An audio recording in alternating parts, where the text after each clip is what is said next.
गरीब का जादुई मिट्टी का चूल्हा। सुबह सुबह ललिता आंगन में चूल्हा लीप रही होती है, तभी अमीर पड़ोसन कथा मिठाई लेके आती है। ये लो ललिता, लड्डू खाओ, देसी घी के बने हुए हैं।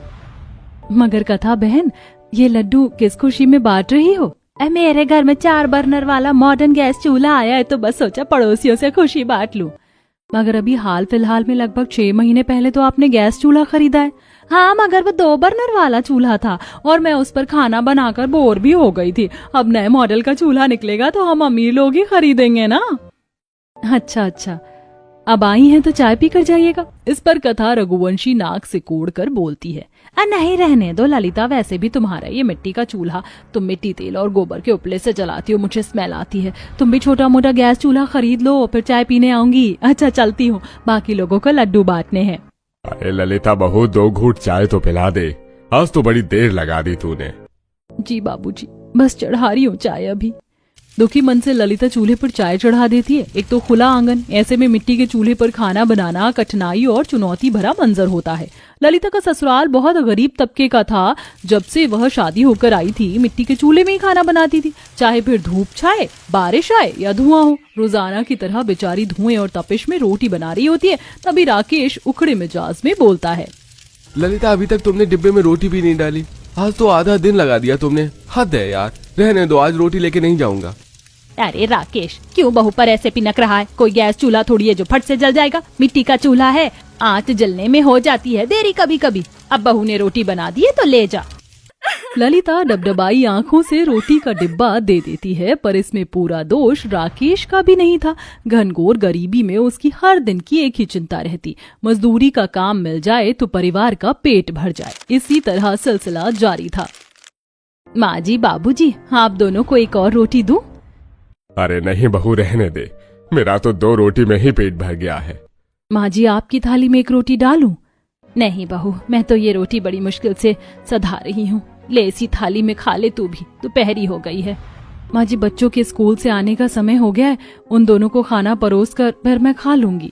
तभी पसीने में भीगे हुए पूजा सोनू अंदर आते हैं। आ गए मेरे प्यारे बच्चों, जल्दी से हाथ मुंह धो लो, मैं खाना परोसती हूँ। पहले बताओ खाने में क्या बनाया है? रोटी और आलू की भुजिया बनाई है बच्चों। रोटी भुजिया सुनते ही सोनू मुंह फुलाकर खाने से मना कर देता है। मुझको नहीं खाना आपकी सड़ी हुई रोटी भुजिया, आप ही खा लेना। हाँ, मुझको भी आलू की भुजिया रोटी नहीं खानी है। मगर बच्चों, तुम दोनों को तो आलू की भुजिया रोटी पसंद है। पसंद है, लेकिन माँ तुम डेली डेली आलू की भुजिया और सूखी रोटी और सादे दाल चावल के सिवा कभी कुछ अच्छा क्यों नहीं बनाती हो? अरे पूजा, तो मेरी प्यारी समझदार पोती है ना, ऐसे खाने से नाराज नहीं होते हैं। क्या खाना है मेरी पोती को? दादी, मुझको मटर पुलाव, शाही पनीर, दाल मखनी खाने का दिल करता है, मगर माँ हमारे लिए कभी नहीं बनाती है। बच्चों, तुम्हें पता है ना, तुम्हारे पिताजी बड़ी मुश्किल से हमारा पेट भरवाते हैं। हम इतने अमीर नहीं हैं जो मटर पनीर जैसी महंगी सब्जी हमारे घर में बने। तो फिर हमारे लिए हलवा पूरी बनवा दो ना दादी। सोनू जैसे ही दबदबाई आंखों से हलवा पूरी खाने की इच्छा जताता है, गरीब रेवती, हरि प्रसाद और ललिता का दिल पिघल जाता है। बहू जा, थोड़ा 2-4 कचौड़ी और हलवा बनाकर दे दे, दोनों बच्चों का दिल रह जाएगा। जी माँ जी। ललिता कड़ी धूप में आंगन में आकर हलवा पूरी बनाने में जुट जाती है। हे भगवान, इस मिट्टी के चूल्हे पर पकवान बनाना राई के पहाड़ बनाने जितना कठिन है। शुक्र है भगवान का हलवा तो तैयार हो गया, जल्दी से पूरी छान लेती हूँ। ललिता पूरी तलने लगती, तभी एकदम से मिट्टी का चूल्हा टूट जाता है, तेल से भरी कढ़ाई पलट जाती है। तभी सास रेवती दौड़ कर आती है। अरे बहू, तू ठीक तो है? तेल का छींटा तो नहीं पड़ा? नहीं माँ जी, मैं ठीक हूँ, मगर चूल्हा टूट गया, अब खाना किस पर बनेगा? कोई बात नहीं बहू, नया चूल्हा बना लेंगे, बड़ी अनहोनी होने से टल गई, केवल चूल्हा टूटा है। माँ जी, दोनों बच्चों के खाने लायक हलवा पूरी बन गई है, मैं परोस देती हूँ, फिर जंगल चली जाऊंगी, मिट्टी भी लेकर आना और ईंधन के लिए लकड़ियां भी। ललिता हलवा पूरी की थाली सजाकर जैसे ही जाने लगती है, उसकी नजर पड़ोसन के दरवाजे पर जाती है, जहाँ एक बड़ी गरीब कुबड़ी कोढ़ी बुढ़िया खाना मांग रही थी। बेटिया, भगवान के लिए 2 रोटी खिला दो, बहुत भूखी हूँ, भगवान तुमको बरकत दे। हे भगवान, ये बुढ़िया कितनी ढीठ है, मेरे घर में तुझको खिलाने के लिए कुछ नहीं है, चल भाग भाग यहाँ से। कथा उस बुढ़िया को दुत्कारते हुए धक्का मार देती है, जिससे उसके कोड़ के फोड़े छिल जाते हैं। तभी ललिता आकर उठाती है। अम्मा, आप ठीक तो है ना? आपके घाव से तो खून बह रहा है, आप मेरे घर चलिए। अरे ओ ललिता, इस बुढ़िया के शरीर पर कोई आम घाव नहीं है, बल्कि कोढ़ है। ये बीमारी फैलती है। अरे मत छू इसे, वरना तू भी ग्रस्त हो जाएगी। ललिता कथा की एक बात नहीं सुनती और तरस खाकर उस बुढ़िया को अपने घर लाती है और उसके घावों पर मलहम लगाती है। वहीं दोनों बच्चे अपना खाना उसे परोस देते हैं। ये लो दादी अम्मा, आप ये हलवा पूरी खा लो। भूख से बेहाल बुढ़िया झट से पूरी हलवा खा लेती और दोनों बच्चे टुकुर टुकुर देख रहे थे। ललिता ने रोते हुए कहा, बच्चों, अब तो घर में खाने को कुछ भी नहीं और चूल्हा भी टूट गया। आज खाना नहीं बन पाएगा। कोई नहीं माँ, हम भूखे रह लेंगे। उनकी बात सुनकर बूढ़ी अम्मा अपनी पोटली में से मिट्टी निकाल कर देती है। सुनो बेटी, मेरे पास उस खाने का मोल चुकाने के लिए और कुछ नहीं, केवल ये मिट्टी है। तुम इससे चूल्हा बना लेना, ये चूल्हा फिर कभी नहीं टूटेगा। मैं चलती हूँ। बुढ़िया ललिता को मिट्टी देकर चली जाती है। ललिता उस मिट्टी से चूल्हा तैयार करती है। जैसे जैसे मिट्टी सूखती है, चूल्हा खरे सोने की तरह चमचमाने लगता है। तभी रेवती टोकती है, ललिता बहू, ये चूल्हा कौन से अनोखी मिट्टी से बनाया है? देख, कुंदन की तरह चमक रहा है। खैर, अब खाना चढ़ा दे, राकेश भी लौटने वाला होगा। जी माँ जी। जैसे ही ललिता चूल्हे पर भगोना चढ़ाती है, बर्तन लबालब लजीज शाही पनीर से भर जाता है, जिससे पूरा का पूरा गरीब परिवार अचंभा करने लगता है। हैला माँ, ये चूल्हा तो दिन के चिराग की तरह जादू करता है। बहू, ये कैसा चमत्कार था? मैं भी उलझन में हूँ माँ जी। मैंने तो पतीले में कुछ पकाया भी नहीं, फिर पनीर की सब्जी से कैसे भर गया? ललिता चूल्हे की माया को थाने के लिए फिर से एक खाली बर्तन चूल्हे पर रखकर इच्छा मांगती है। मैं चाहती हूँ कि अभी के अभी इस बर्तन में शाही टुकड़ा मिठाई आ जाए।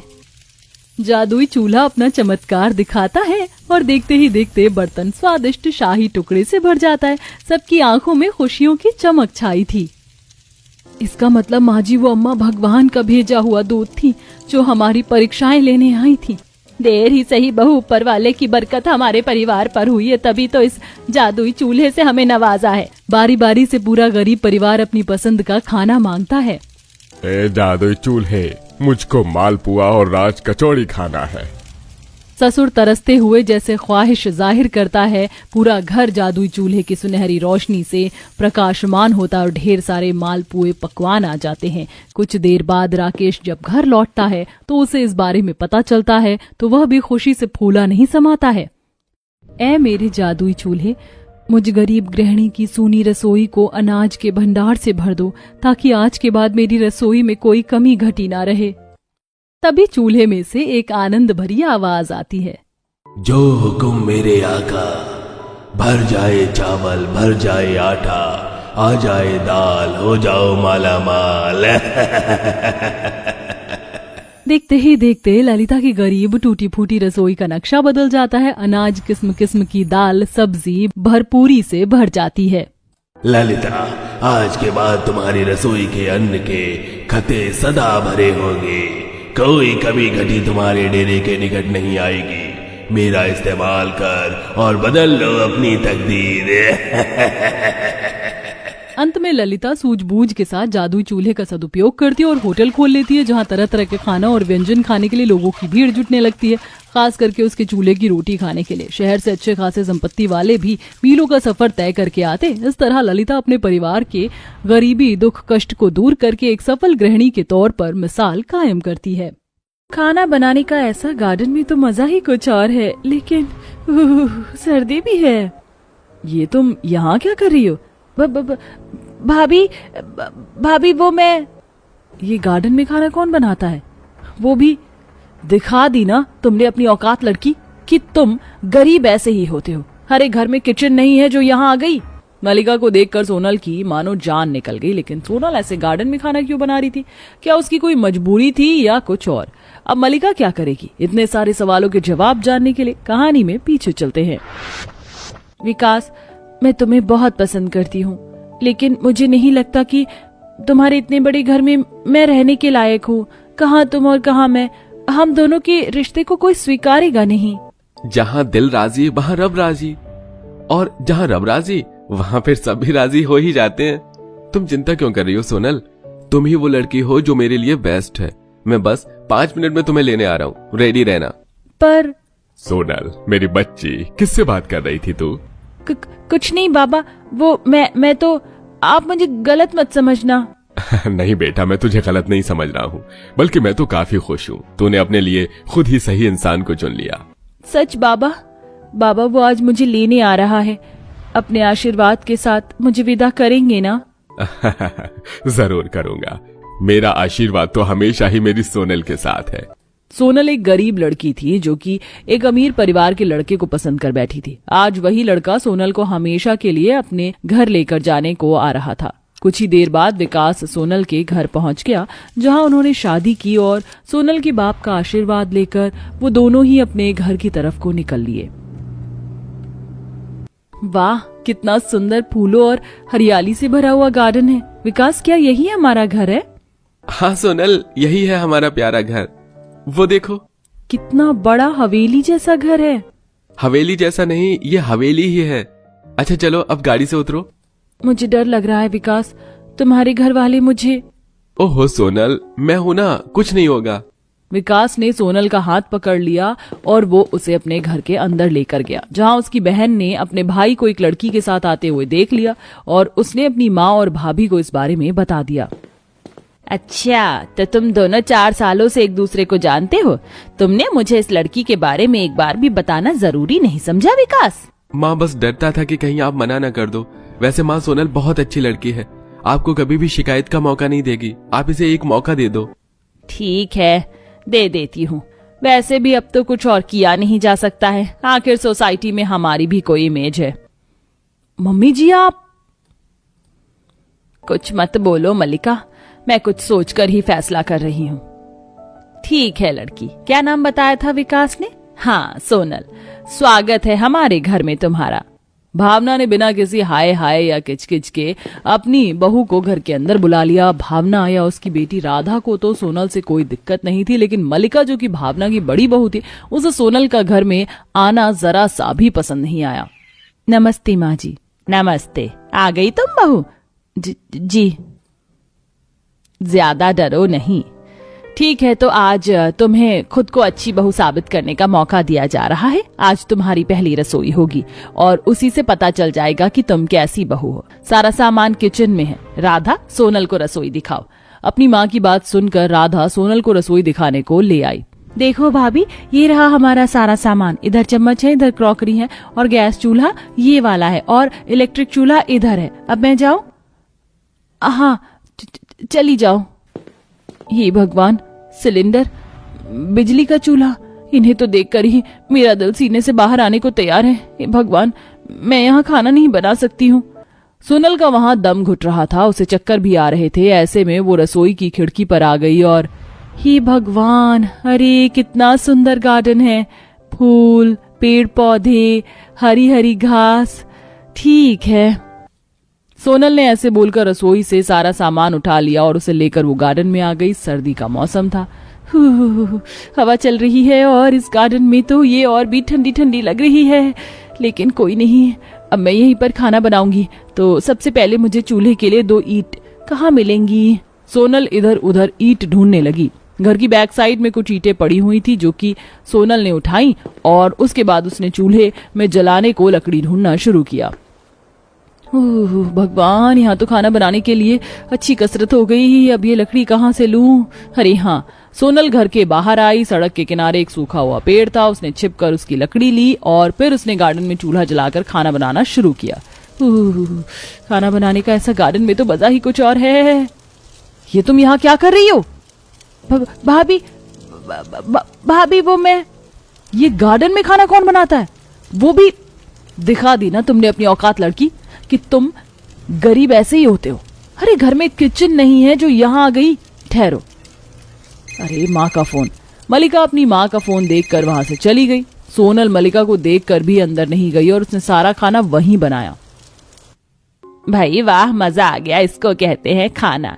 सोनल बहू, तूने साबित कर दिखाया कि तू विकास की पसंद है।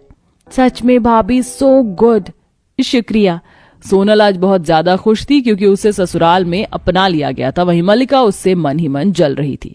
ऐसे ही अगली सुबह। A few deep breaths more. ये कैसी सी स्मेल है? You idiot! वो भाभी, क्या है ना, मेरा चाय का दिल हो रहा था। पूरी कांप रही हो और तब भी तुम्हें यहीं पर चाय बनाने को मिली थी। कितना कोहरा है, ये गार्डन है, किचन नहीं। मैं यहाँ वर्कआउट के लिए आती हूँ और तुम हो कि गार्डन में अपनी रसोई बनाए हुए हो। दफा हो जाओ यहाँ से। और अगर आइंदा मैंने तुम्हें यहाँ खाना बनाते हुए देखा ना तो माँ को बता दूंगी। मलिका को गुस्से में देखकर सोनल वहां से आ गई, लेकिन दोपहर के वक्त वो फिर से गार्डन में वहीं आ बैठी और वहां पर एक बाल्टी में पानी लिए बर्तन धोने लगी। अभी तक सर्दी का कोहरा कब नहीं हुआ, दोपहर हो गई। अब तो मलिका भाभी आराम कर रही हैं, यही सही मौका है, जल्दी से बर्तन धोकर बाहरी खाना बना दूंगी। सोनल बर्तन धो ही रही थी तो वहीं दूसरी तरफ, ये कौन है और ऐसे भावना के गार्डन में क्या कर रही है? राह चलते लोग और पड़ोसी वगैरह सोनल को देख रहे थे, लेकिन वो बस अपने में ही मगन थी।